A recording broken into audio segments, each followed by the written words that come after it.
Words have power. And thanks to Akello Digital Library, we're going beyond the pages with today's guest on the Thando Book Club. His name is Morset Billie, a spoken word artist, writer, and branding consultant. He shares his book choice and why he chose it. Make sure you tune in.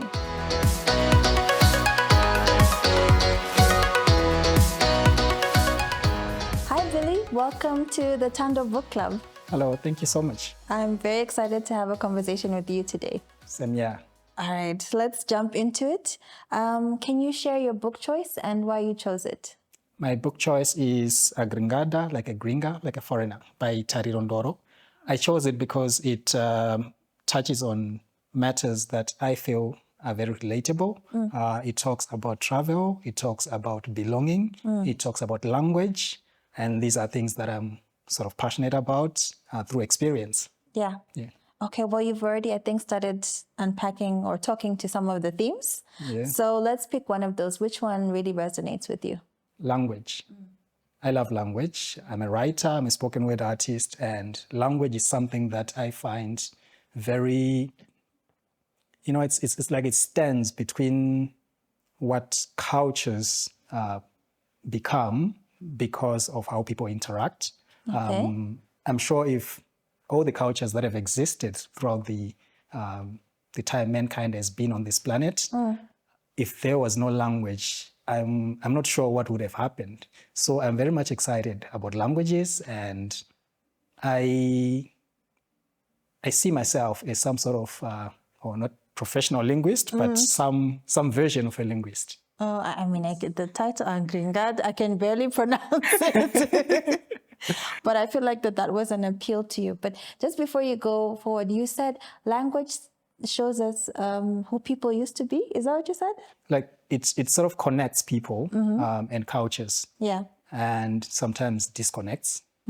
And I find that happening in the book, in the poems that are in the book. There's so many parts of the book that talk about where travel then affects how people interact. Because you're in a different space, you meet people who speak a different language, and that affects how you then interact with the people. Okay. Has that been your experience? I've experienced that a lot. First and foremost, within the country, in Zim, I'm from Mutare. I live in Harare. And first time moving to Harare, there were so many moments where I'm talking to someone and immediately they either stop me or they say, repeat what you just said. I didn't get that because we speak different dialects. In as much as we're speaking Shona, but there are different dialects. Even within Manicaland province itself, there's so many dialects. People assume that it's just Chimanyika. And funny thing, I've also met people who say, you come from Manicaland, why don't you speak Chimanyika? Because I don't speak Chimanyika. Oh, interesting. But, so you see, so that's one example. Which dialect do you speak then? Well, it's something that they call Chiera from Boera. Okay. Yes. Then as someone who performs poetry, I have been to countries where they don't speak English. Either they don't speak English at all, or they speak English, but not as much. And so you meet someone, maybe you want to buy food or you just want to interact with someone, and they either show you that you have to speak my language or we are not talking. So that's what you meant by language can sometimes create distance between people. Yes. So if you don't have a shared language, then how do you even communicate? I don't even know. Like there's so many, there are language experts rather, who say language is not just verbal. There's body language, there's, all these other kinds of language. Yeah. But I feel like verbal communication is more efficient. Really? Yes. Okay. In so many ways, although the other aspects then come in. Because someone said, I don't remember the actual phrase, but paraphrasing it, it says what you say is a part of your communication. So what I say plus how I say it and the body language and all these other things then make up me communicating effectively. I think the code is like 70 to 90% of communication is nonverbal. Yeah.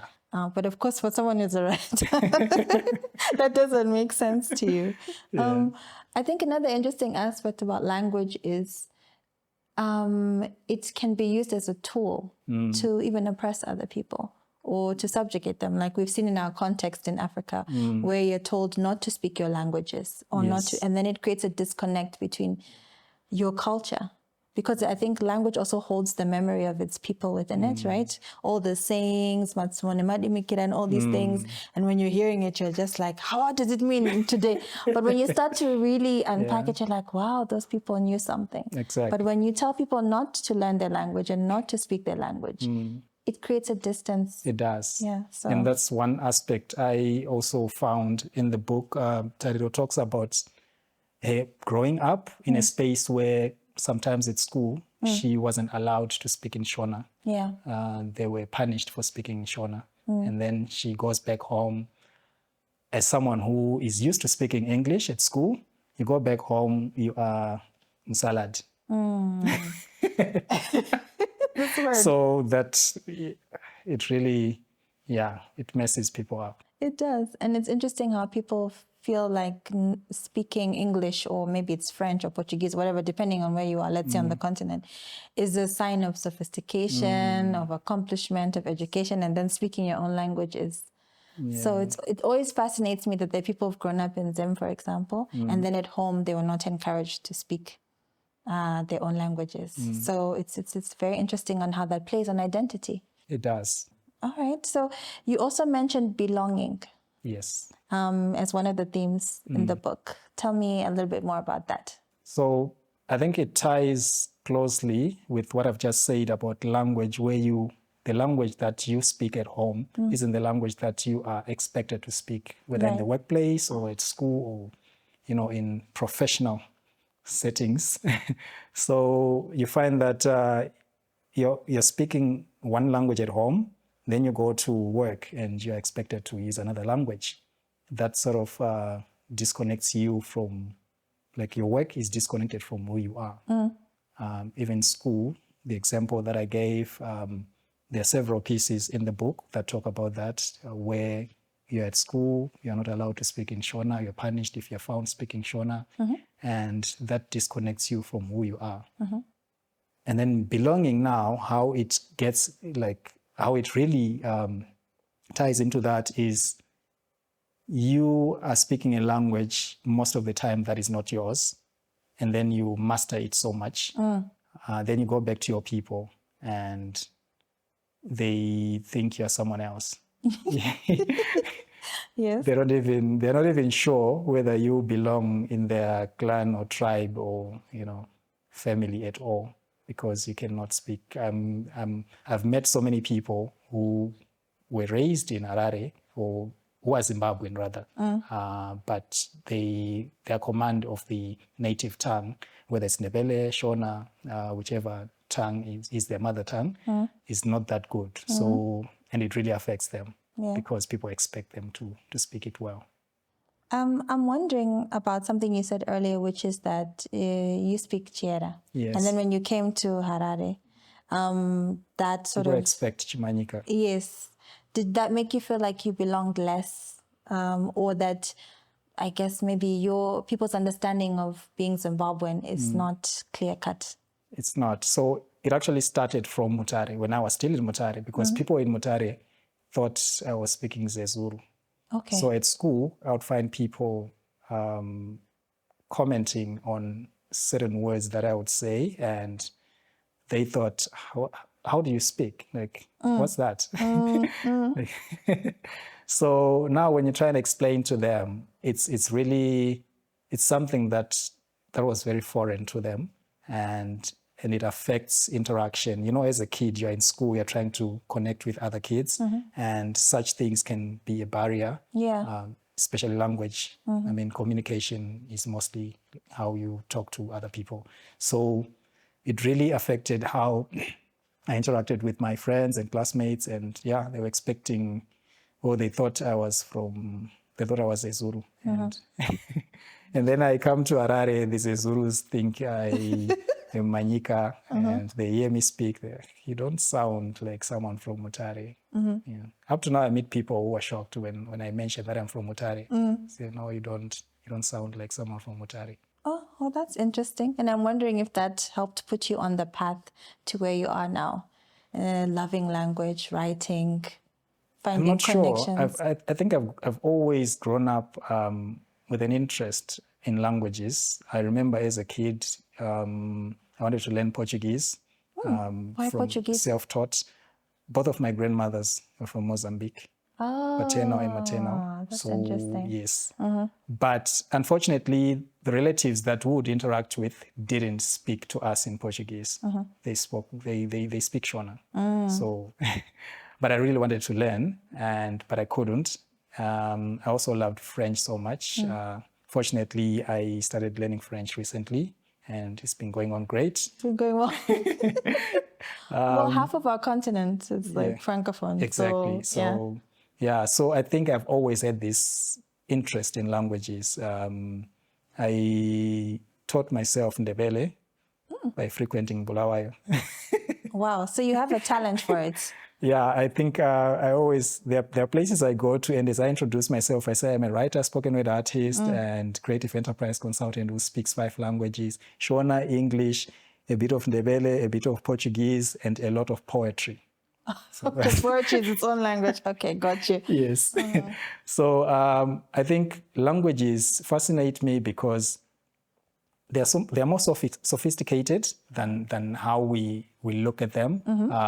Because as you look at how people come up with words, I've developed an interesting hobby recently of going back to how words were created: English, Shona, and But there's a word for it, right? The study of the roots of words, right? Yes, etymology. Yes. Yeah. So when you find, oh, this word came from that word or came from that language, and it's really interesting. Yeah. There's a lot to be said about languages. Yeah. I remember when I was younger, I wrote a paper at school, but I'm not a, professional or anything like that. And I was like, when they colonized us, they stunted our language because they forced us to swallow English words. And my teacher was from the UK. Oh. And she ticked it and she said, good point. And she laughed and she gave me back. She's like, you're so creative in your mind. But That's yeah, good. she gave me a good mark. She was very That's understanding. great. Yeah. All right. Travel is also something I think that comes with your work, and Yes, it's it also does. brought up in the book. Yes. So what were the mirrors there that you saw within the work and your life there around travel? Well, first and foremost, I think one thing that comes with being a creative that I really love is traveling on someone else's budget. I have been to places on exchange programs for performances. Maybe there's a festival or something's happening in another country, and I get to go there. And I think it's a good experience. It expands your worldview. It also gives you the space to meet other people, different people, and taste different cuisines. I love food. I'm a foodie. Yes. So as I read the book, when I read the book, I think for the first time, I remember reading the book for the first time, and I couldn't help but notice that it seems like when she sat down to write this book, she knew my life. Okay. That's how I felt connected to the book. And yeah, because she talks about traveling, because she also has traveled and lived in different places, and so from those experiences, she wrote what she experienced in those different places, including language, meeting people, and just interacting with people. I know you said to me at some point she also wrote about, I think, her experiences of being a Black woman in foreign lands. And I'm wondering if that also gave you a different perspective that obviously you cannot experience directly through her works. Yeah, sure. Yes, that was a very interesting perspective to see from the lens of a pen. There are certain things that someone said you cannot experience everything in life. Yeah. But there are some things that you know through other people's experiences.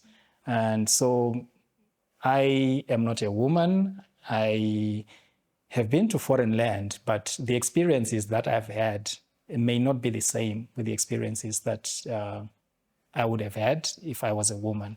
But as I read the book, these are some of the things that I think Tariro puts very eloquently, and you can sort of see through her lens.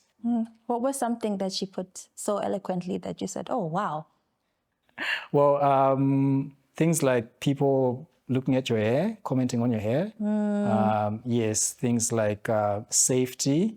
I think one of the places she has lived in isn't that safe, or Zimbabwe is relatively safer than that place. And there's a piece where she talks about that, how it's very scary. It was very scary for her at some point to just leave the house and go to the corner to get something. I guess, yeah, obviously that's something that would stand out, just how a woman is navigating being a single woman in a different land. Exactly. And when your travels, they've come about mostly about work and Mostly, yes. sharing your creative voice. What were you able to, I guess, exchange or learn, from other cultures that influenced your work on these travels? I think one of the biggest things I've learned from traveling is when you see how other people do things differently, it helps you to reflect on the work that you do back home, and also, try and map a way of doing things differently. For example, I met a group of writers in Zanzibar at some point, and it was an exchange program. And they shared with me something that I feel like I've been trying to do it ever since that time in Zim. Unfortunately, you know how it is. People are different. They work differently. Okay. So what they shared with me was that whenever they see a writing competition ad, they do not apply as individuals. Okay. Yes. So what they do is there's maybe 4, 5, or 10 of them. They have these communities that have, obviously not everyone, links up with everyone, but people have got their groups. So they see an ad, a writing competition, what. They come together, 10, 15, or 20 of them. They write a piece. They submit it in my name. All 10 submissions will be under one person's name. So they write one piece. Oh. They help each other to write one piece, and then they submit it under one name. Okay, I get you. Then the next one comes through, they do the same thing, they submit under another name, like one of the members. Sounds like Marounds, where you get exactly. money to one. So it's like they're hotspotting each other creativity. Okay, I like that. So now, when I submit for such a competition, it's me as an individual competing against 20 minds of amazing writers. Yeah, but for them, it's 20 minds coming in behind one person, yes. so that person has a better chance of winning. Exactly. And so I've shared that idea with local writers, and so far, no takers, unfortunately. But it's something that I'm hoping, not just with competitions or writing, but just helping each other grow with your platforms, when you're working on something, and you have a community, you have a tribe that you can rely on for help. I like that. And it's interesting that you mentioned Zanzibar, because my understanding is that there's Swahili poetry that's like 1,000 years old. And it's a very rich history. Now I'm wondering, how far back does our poetry go? I'm not sure. I'll have to find out. Yeah. But I'm sure we also have a rich history that goes way back. It just needs to be unearthed, I think, and maybe discovered or rediscovered. Yeah, probably. And I think you work with various platforms that promote. I do. I actually have 2 platforms that I run that are really mostly about bringing out such voices to the forefront. I have a spoken word platform that I run called Word Culture. It's a monthly platform. And then I have another monthly platform called The Right Space. It's mostly for writers and people who who are in the literary space. So you could be a writer, you could be a publisher, anyone who does anything that has something to do with creation, processing, distribution, and consumption of literary work. Okay, and then you help to facilitate those various things. Yes. All right. What else struck you from the book? I mean, okay, looking at that title, Agringada. The first thing is the title. The first thing is the title, and as someone who, the first time I heard about the book, I was already in a space where I was learning more Portuguese, and it sounded like Portuguese to me. I then learned later on that it's Spanish, which is very close to Portuguese. Yeah. But I think that's also one thing that attracted me to the book. It's a unique title. Yeah. And it speaks to her foreign. I like these ideas around being a foreigner, being other or feeling like other, because I think we all go through moments in our lives. We do. We feel different. Yeah, where you go to a certain place and the way you are talking is different from how they talk there, or you go to a certain place and the way you dress is different from how they dress. And yeah, and I think also even amongst your own people at times, you can be seen as odd. You wanting to write and being a poet, and I'm wondering, as a creative, was your journey easy? Because I know it wasn't. It wasn't. I became a writer by accident. Okay. Yes. So towards the end of my A-level high school, I lost my dad, and I am someone who I'm quite introverted. In some contexts. Okay. So I didn't know how to share what I was going through, like the grief, processing the grief. Yeah. And the easiest way I found was to put it on paper. So you started keeping a journal? I started writing. It was more like writing as therapy. I didn't even know there was something called writing as therapy at the time, but just started writing. But as I started writing, I also started reading work by, there's this lady, I think her name is Iris Heselden. She writes for grieving families and, such kind of poetry. And I started reading that kind of poetry. And as I was reading that and also writing, I found myself in a space where I was writing something that a friend of mine who was studying literature at the time, I didn't study literature at school. She saw what I was writing and she said, "This is beautiful poetry." I was shocked. I didn't even know I was writing poetry. I thought I was just sharing, processing my grief on paper. Do you remember anything that you wrote from that time? I have lots of pieces from that era that I have never shared with anyone because I feel like they're too dark. Okay. It was later on, I think after about 4 or 5 years, when I then decided to switch from that dark poetry sort of genre and I started writing about other things, social commentary, love, and lately I've just been writing mostly about love. About love. Okay. In different aspects. Okay. Yeah. Why have you been drawn to that theme? I feel like love, it touches a lot on almost everything about life. It could be in the family, it could be romantic relationships, when things are going on well, when things are not going on well, and yeah. I like that you instinctively found yourself writing and you found writing to be therapeutic. I think that's the same way for me, but I just haven't taken it on seriously. So from that point, how did you start developing into a professional around your writing? I started going to places where the writers or performers, it was mostly performers places, because I think I wrote for almost 6 years without performing. I wasn't a performer. I would just write. And then at some point, I went to the National Gallery of Zimbabwe in Mutare. And coincidentally, at the time, they were coming up with a platform for performers to bring people to the gallery. Because unlike the galleries in Harare and Bulawayo, it's not really in town. Or it wasn't really in town. So I got there and I had the conversation that they want to start something that would draw people to the gallery, something to do with performance art, poetry, music, dance, anything to do with performance.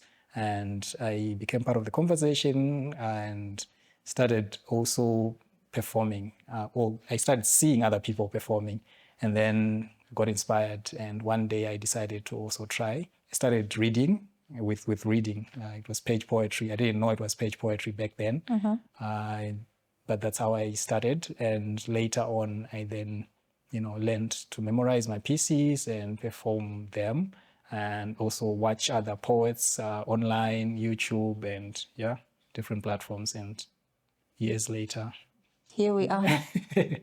yes. Oh, I think that's wonderful. And do you actually know the writer? Do you know her personally? Yeah. Do you know Tariro personally? I know her. Yeah, I'm interested because we've had a couple of guests who got to meet the authors, and then it sort of enriches their experiences of the readings. But if you're friends, I think that also deepens, I guess, a perspective of understanding of the poetry. And is that true for you? Yes, it does. It does, because there are certain things that you read in a book, and because you know where it's coming from, that someone else who doesn't know the person might not understand, like a background story. And, I think it really, it adds to the story, or to your connection with the book. Yeah, I think that's true. And would you say it's true for you that poetry is also a way, it's a language for you to connect with other people?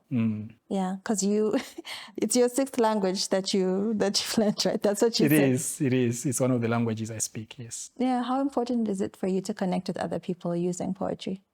It is very important, because there's some times when you feel like you want to express something, but maybe normal language or ordinary language doesn't really put it across the way you want to put it across.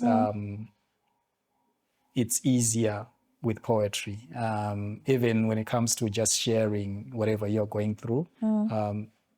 It's not as easy to walk up to someone and say, I'm going through this, but it's easier to write a poem about it and be on stage and share it with a group of people.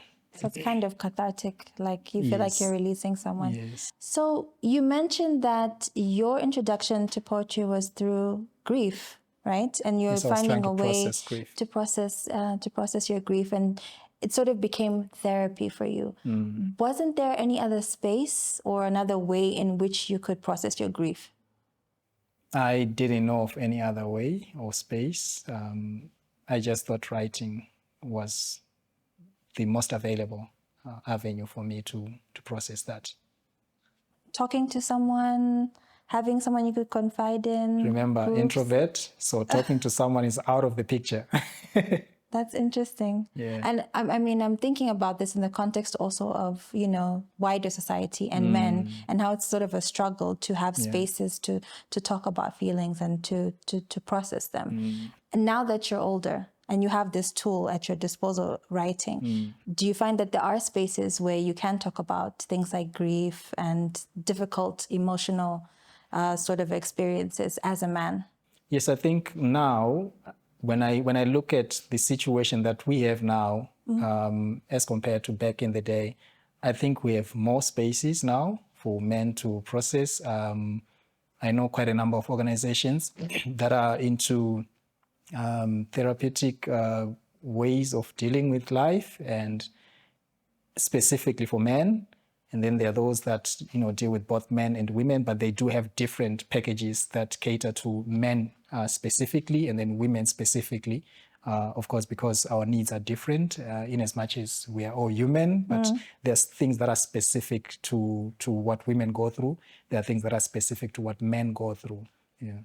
So you said that you unconsciously discovered writing as a form of therapy. Is this something that you share with other people as well to help them?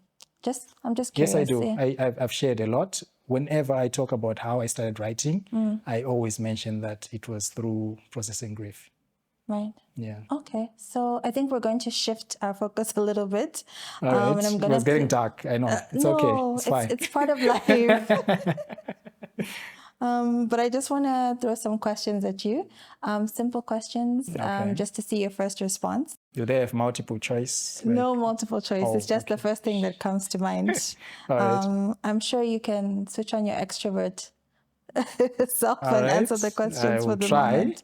Okay, that's fine. So when we come back, we'll head into our rapid fire question segment and hear what Billy has to say from the questions that I'm asking him. So make sure you stay tuned.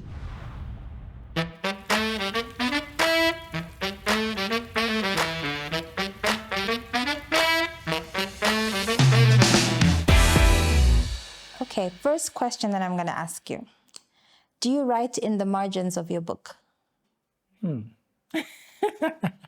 That's an interesting question. Yes, I do. Why is that interesting? Because the first question is about what I write in my book.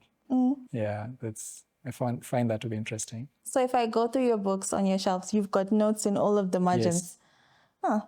Well, not all of them, but yeah. But most of them. All right, okay. If you could invite 3 authors to dinner, dead or alive, who would they be? I think Paul, who wrote all those letters in the Bible, I think he was an interesting character. Interesting. I think Chimamanda. Yeah, I think she's an interesting character as well. I think it will be great to sit down with her and just have a conversation with her. The third one will be, yeah, this one is quite difficult because I have a list of more than I know, but more than 3. But you said 3, right? So you've just got one more left. One more. I would say Robert Greene. Okay. Yeah. All right, that's an interesting. So they'd all be there at your dinner table at the same time. At the same time. Wow. Interesting. If you could write a children's book, what would it be about? It would be about how parents can give space for their kids to grow instead of trying to control how they grow. Really? Yes. Okay. What's the most creative way you've used a book? Most creative way I've used a book?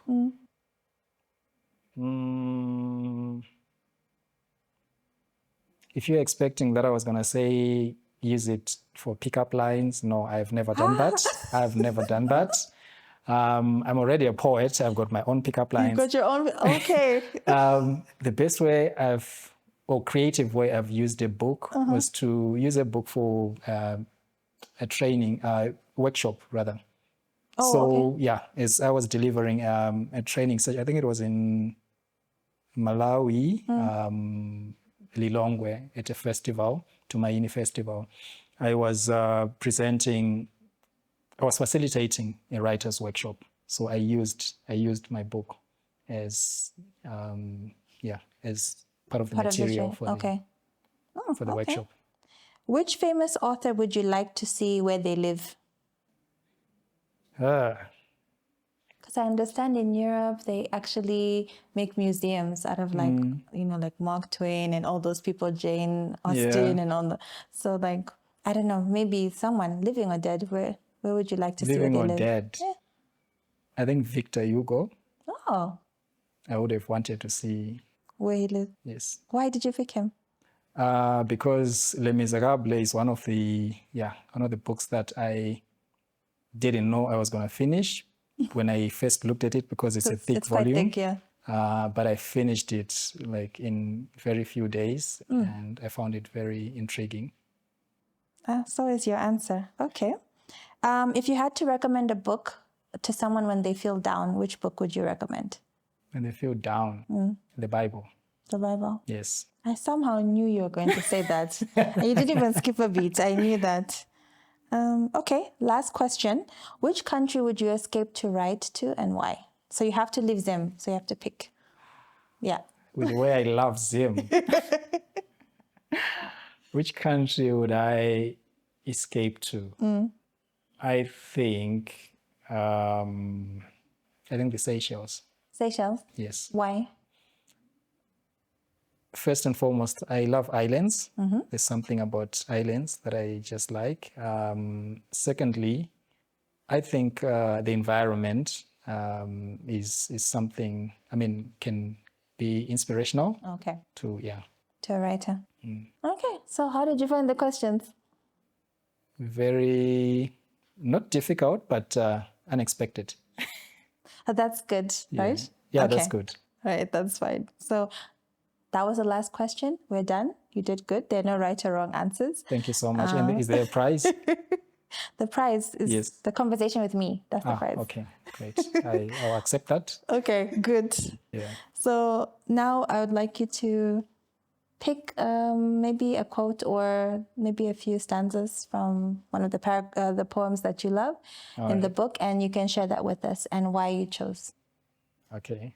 I will share 3 quotes, and then I will read one of the pieces that I love. So the quotes that I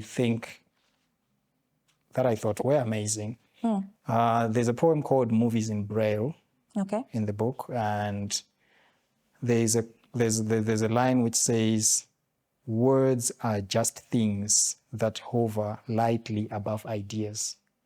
I think that's very profound. Yeah, I found that that's to a be lot. Yeah. Words are just things that hover lightly above ideas. And then the other one, in the same poem, it says, to learn another language is to acquire another personhood. And I'm sure you know why I like that one particularly. It's because it's talking about language. And yeah, as someone who is very much fascinated by languages, I find that to be profound. Yeah. And then the third one is not in a poem, but so the book is divided into 4 categories. There's winter, summer, spring, and autumn. So at the beginning of each category, it says spring, and then there's something there, and then there's a statement. So the statement under spring says, "Childhood is the sacred tongue you will never speak again." I think that's quite deep. Okay. Childhood is the sacred tongue you will never speak again. Childhood is the sacred tongue. Yes. You will never speak again. Okay. I think that's very deep. Let's talk about that last one. Because the experiences, there are a lot of products or experiences that people want to re-experience. I think that's where nostalgia comes from. You know, childhood, there's so many things about childhood that a lot of people miss later on in life. And they say, if only I could have enjoyed that more, or if only I could have, appreciated that more when I was a child. For example, not having bills. Okay. Yes. So that's just one example. But or even another example, how making friends is way easier. Yeah. Making and maintaining friendships as a child is easier than in adulthood. But do you think the quality of the friendships change as we get older? Like when you're young, it's like, do you like the same colors, the same cartoons? But do you watch Cocomelon? Thank you. I'm not sure. So I think it depends on how you're defining quality. And I think it can be subjective. Right. So what could be quality to you maybe is not quality to someone else. Okay. And what could be quality to a 7-year-old maybe doesn't look like quality to you. Okay. I'm saying there's a high probability that lots of kids would be watching Cocomelon and that would be a talking point. But as you get older, our experiences make us more and more unique in a sense. And the conversations get richer. Yeah. Well, like I said, I think it's still subjective because maybe to that kid sharing a story about what happened at their dinner table last night is more important or is as important as the experiences that you're talking about that adults get to, True. Yeah. So I think it's still subjective. And the first quote you read, I was still trying to digest it, about words hovering over thoughts. Yes. Why did you pick that one? Words are just things that hover lightly above ideas. I think I picked this one because it resonates a lot with who I am as a poet. Because when you write poetry, words, things that really, like your life, your world goes round because of words. The use of words is what makes you, your life tick. And the way you put words in a poem as you are writing or composing a poem, I'm sure you've heard people say, there's just a way he uses words or she uses words, and it's really, it speaks a lot to how we express ourselves with using the same language that everyone else knows, but in a way that people will listen and say, wow, that was. For example, your pickup lines, they must be out of this world. Let's not get into that. Yeah. But I think that's a good note to end on, the power of words, what they mean to you, the different ways we use them, and how we connect to people, whether it's pickup lines or poetry. So it's been a fun conversation. Great to have you here, Billie. Thank you. Thank you so much. Thanks for having me. Yeah. And there you have it, the power of words to create connections and to help us communicate. All here on this episode of the Thando Book Club.